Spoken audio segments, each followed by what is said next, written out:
At 3 in the morning, my phone lit up with a message from my younger sister, Lila, that made my heart stop. It said, "Delete everything about me. Photos, messages, everything. Act like you don't know me." Before I could respond, another message appeared. "They're watching. Do not reply." I sat up in bed, wide awake, staring at the screen in shock. 2 hours later, her car was found abandoned on a dirt road just outside our town, still running, driver's door open, and no sign of Lila anywhere. Before I tell you what I found inside that car and how this changed my life forever, make sure you subscribe to the channel and comment where you're watching from, because this story is not just about a disappearance. It's about uncovering something that was never meant to be found. My name is Jenna Rowan. I'm a 31-year-old paramedic, trained to stay calm in crisis and face emergencies head-on. I've seen people at their worst moments, in pain, in fear, fighting for their lives. But nothing prepared me for the night my younger sister Lila sent that message. It wasn't just the words that terrified me, it was knowing the kind of person she was. Lila wasn't dramatic. She never panicked. If she sent a message like that, it was because something had already gone horribly wrong. Lila and I grew up incredibly close.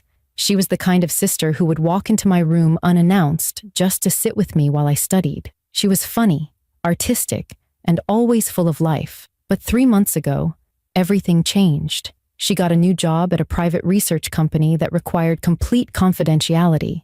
At first, she was excited. It paid well and offered housing. But then she started distancing herself. She took down her social media accounts. She ignored family calls. She even removed framed photographs from her apartment walls. When I asked if she was okay, she said, "I just need to stay off the grid for a while. It's safer." I thought she was just stressed. I thought she needed space. I didn't realize she was trying to protect me. The night she texted me, there was no storm outside, no strange sounds, just a heavy silence that felt wrong. I sat in the dark, phone in hand, heart pounding, wanting to call her but frozen by her warning. My instincts as a sister screamed to run to her. My instincts as a paramedic told me this was a life or death message. Then something else happened. A notification appeared on my phone. My shared photo album, one only Lila and I had access to, suddenly showed 0 items. Every memory we had saved together for over 10 years was gone, deleted, by her. That's when I knew. This wasn't a breakdown. This was a warning. I got out of bed, grabbed my keys, and headed for the door. My dad was asleep in the next room, unaware of what was unfolding. As I walked toward my car, the quiet night felt different, like I wasn't alone anymore. I couldn't shake the feeling that someone, somewhere, had been waiting for me to make a move. I didn't know it then, but by choosing to go after my sister, I was stepping directly into the same danger she was trying to escape, and I was already being watched. The streets were empty as I drove toward Lila's apartment, my hands gripping the steering wheel tighter than I realized. Every traffic light, every shadow made me more aware that this was not a simple missing person situation. It felt controlled. It felt planned. When I pulled up to her complex, something immediately felt wrong. The parking lot was quiet, but her car wasn't there. Her lights were off, and yet the front door to her unit was slightly open, moving gently with the draft. I pushed it open slowly and stepped inside. The air smelled faintly of cleaning solution, like someone had rushed to wipe the place down. Everything was in order, too in order. The walls were bare, no photos, no artwork, no signs anyone had lived there. It was like she had already been erased. On the kitchen counter, I saw a small stack of mail tied with string as if someone had intentionally left it there. The top envelope had Lila's name written in a heavy black marker. No stamp, no address. I opened it. Inside was a single sheet of paper with 5 words. "Do not trust what you see." A chill ran through me as I noticed her phone on the table next to the paper, battery removed. That's when it hit me. She had left it there on purpose. She had made sure whoever was watching her couldn't track her through it. I knew then that she didn't run. She was taken, or she went willingly to protect someone. Just as I was piecing that together, I heard footsteps in the hallway. Slow, measured, heavy. Someone else was here. I I quietly stepped into the shadows between the kitchen and living room. A figure passed by the open door, someone tall, wearing a dark coat, speaking softly into a small earpiece. Unit 4 is clear, no sign of her, but the sister has arrived. Advise. My breath caught in my throat. They weren't looking for Lila anymore. They were looking for me. I backed away silently, heart pounding, mind racing. How did they know I was here so fast? Suddenly, my phone lit up with a flashing alert. Unknown device attempting to access your network. My home router, my dash cam, even my smartwatch. They were already scanning everything I owned. I slipped out through the back door of Lila's apartment and moved quickly down the alley, staying close to the brick wall, listening as the man inside reported into his earpiece. Sister is mobile. She has something. They believed I had whatever Lila was trying to hide. That was my only advantage. They didn't know what I was really looking for. And then I remembered something. When we were kids, Lila used to hide her secret drawings and diaries in a loose floorboard under her bed. I had checked there earlier and it looked sealed shut. Too sealed. Almost like it had been reinforced. I needed a tool. I couldn't go back in. So I went to the only other person who ever knew about that hiding spot. My father. I drove straight to my dad's house. The porch light flicked on as I stepped out of the car. He opened the door in a robe, eyes worried the second he saw me. "Where's Lila?" he asked. I tried to be strong, but the weight of everything I was holding in began to show. "She's gone," I said, my voice shaking, "and someone is trying to erase her completely." His expression hardened. He grabbed his keys and jacket. "Let's go." Even at nearly 60, my father still had the determined look of a firefighter, ready to run into a burning building. It reminded me of Lila's bravery, and it gave me strength. We returned to her apartment through the back, using his old master key to avoid breaking in. As my dad used a screwdriver to pry the floorboard loose, I stood watch, peering through the blinds. The parking lot had a black SUV idling, headlights off. Finally, the board came up with a snap. Inside was a small cloth pouch and a leather-bound journal. I grabbed the pouch and opened it. Inside was a flash drive with a biometric lock. Lila had pressed her thumbprint in blood across it. The journal was filled with frantic entries, words like monitoring, experiments, implant testing, data harvesting, and one name circled over and over again: Aunt Monica, our mother's sister who died when we were teenagers. Suddenly, my father stopped breathing for a second, his face going pale. "Your aunt didn't die of a heart condition," he said quietly. "She worked for a research program. The night before she died, she told me someone was coming for her." My heart dropped. Lila had discovered the truth about our aunt's death, and now the same people were coming for her. The lights in the parking lot turned on one by one, triggered by a motion sensor. Shadows moved quickly. My dad looked at me and said, "Whatever is on that drive is the reason your sister is gone." And in that moment, I knew the conflict was no longer about finding Lila. It was about uncovering the secret she died protecting, before they erased both of us next. For most of my life, I believed danger was something you could see, something you could run from, something that came with a warning. That night, staring at my sister's blood-marked flash drive and the journal that tied her disappearance to our aunt's secret past, I realized danger can also be invisible, disguised as science, wrapped in clearances and contract signatures, the kind of danger that lives quietly in systems we are told to trust. My father sat across from me at the kitchen table in his dimly lit house, the same house where Lila and I grew up, now transformed into a war room. He rubbed his temple slowly, processing everything we had uncovered. "Your aunt wasn't paranoid," he finally said. "She didn't die naturally. She was silenced." His voice was tight with regret, as though he had failed to protect her, and now history was trying to repeat itself with my sister. That moment, watching my father accept a truth that had haunted him for years, changed everything for me. This was no longer about rescuing Lila. This was about exposing the people who believed they could erase human lives without consequence. And I made the decision that would define everything that came after. I would not run. I would not hide. I would finish what my sister started. The first step was unlocking the flash drive. It required a thumbprint match, but beneath the biometric scanner was a secondary failsafe, a blood enzyme identifier, meaning the drive could only be opened with direct DNA from Lila.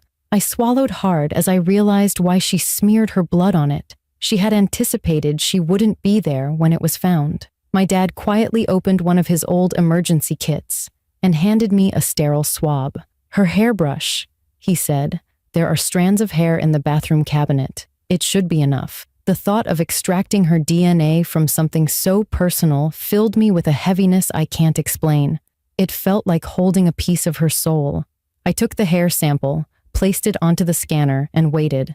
After several tense seconds, the flash drive clicked open. What appeared on the laptop screen wasn't just data. It was a living feed, encrypted live footage from inside a laboratory, clinical rooms, restraint chairs, wires attached to unconscious people, medical staff moving with cold efficiency. My stomach twisted when one camera zoomed in on a patient's wrist. A woman, pale skin, a small birthmark shaped like a crescent moon. The same birthmark my sister had. Lila was alive, but not free. She was strapped to a gurney inside a facility that didn't exist on any map. I stood up so fast, my chair fell backward. "We have to go now," I said. My father grabbed his keys and nodded. But as we approached the door, a notification flashed on the laptop. "Unauthorized access detected. Trace initiated." They knew. They were tracking our coordinates. My father grabbed the journal and the drive. "We can't use any phones, any car linked to us," he said. "We need a vehicle they don't know about." He led me to the garage and uncovered an old truck he had restored years before the modern tracking systems were installed. It was analog, unregistered in any digital system. As we loaded into the truck, I felt a shift inside me. Fear was still there, but something stronger had taken its place. Purpose. I was no longer reacting. I was taking control. We drove in silence for several miles until my dad spoke. "Lila trusted you to finish this," he said. "That means she believed you were strong enough to handle whatever you find." His words grounded me.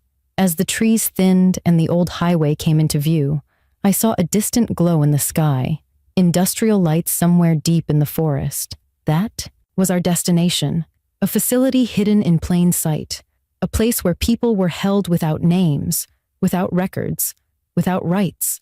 As we approached the turnoff, we saw a roadblock in the distance, 2 black SUVs and armed guards.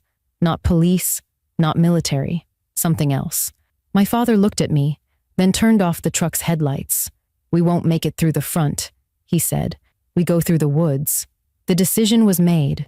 We would infiltrate the facility. We would find Lila, and we would reveal the truth to the world, even if we had to risk everything to do it. In that moment, I was no longer just a sister searching for a missing loved one. I was a force standing between humanity and a system built on silence, and I was ready to fight. The woods tasted like wet leaves and diesel as we skirted the service road, moving low under the cover of pines, every snap of twigs sounding like a gunshot in my ears. My father's breath was steady beside me, but I felt each step shake through my bones, because ahead was a facility with lights like a small city and men who believed they were untouchable, and inside that building was my sister. We moved through a gap in the fence my dad had scoped out the week before during one of his old runs, crawling through a drainage ditch until we reached a maintenance door that looked forgotten, rusted, and chained. But the chain was thin and brittle, and with a pair of pliers and a prayer we slipped inside. The first rooms smelled of bleach and ozone and the hum of equipment, and for a moment I could have been anywhere: a hospital, a lab, a machine shop. Then we found the wing with cameras and keyed doors, and it became all at once obvious what this place really was. A place designed to hide people, to erase them. We crept along a corridor lined with closed observation rooms, their glass dark, and I felt like my chest would split the entire time, like if I breathed too loud someone would hear the thump and come for us.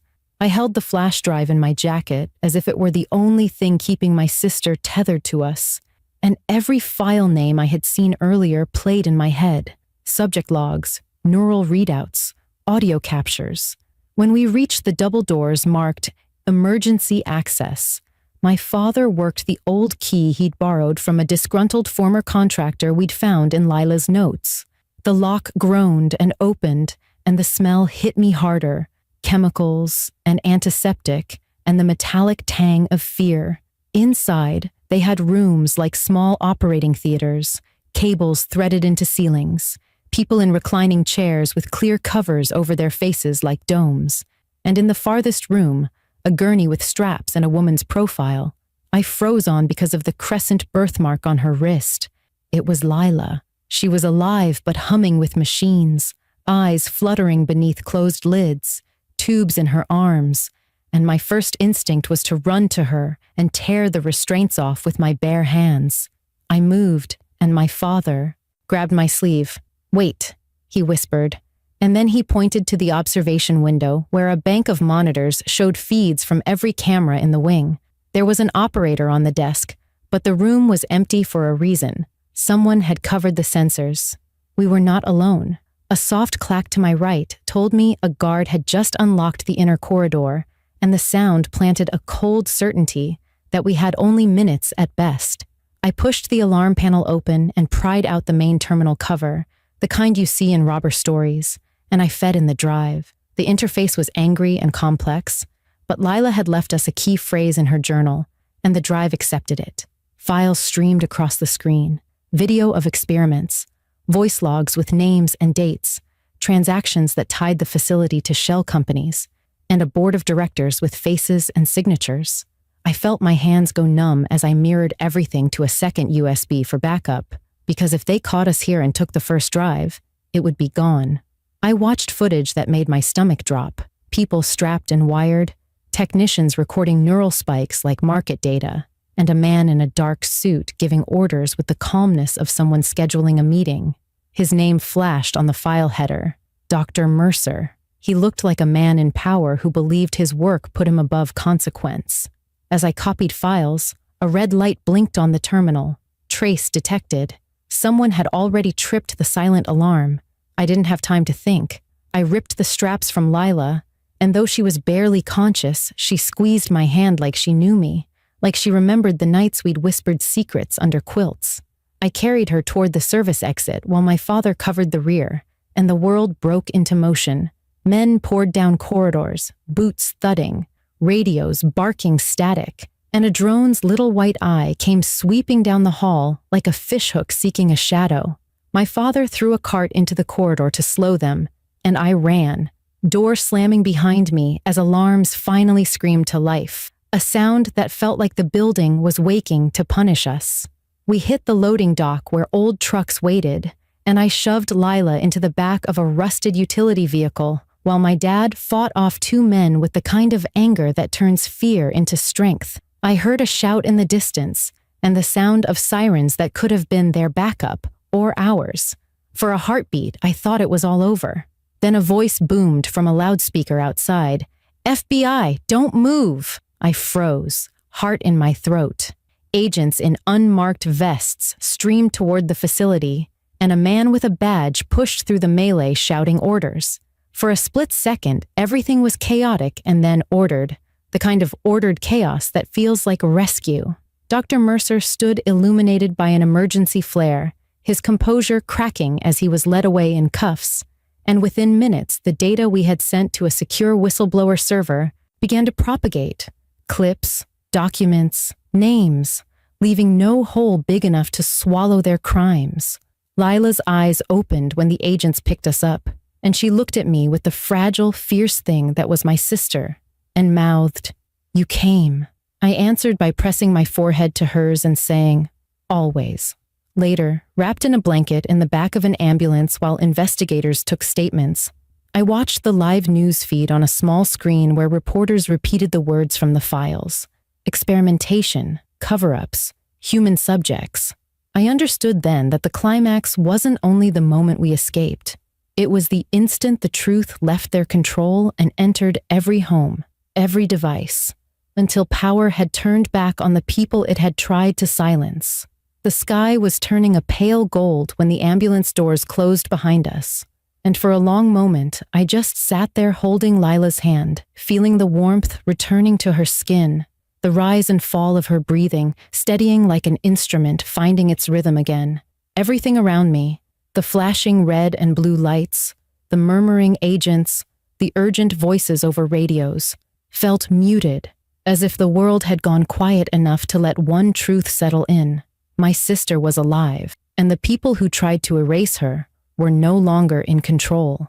The federal emergency response unfolded rapidly across the facility grounds, with agents securing evidence, arresting personnel, and escorting restrained individuals past news reporters who were already broadcasting live from the scene, exposing the truth in real time. Screens everywhere lit up with headlines: "Illegal human trials exposed," "Shadow organization brought down by whistleblower," "Global calls for investigation." In that moment, I didn't feel like a hero.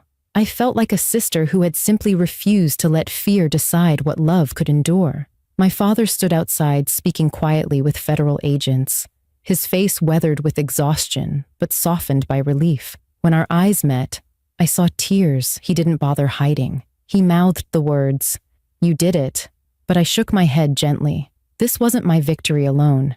It was Lila's too.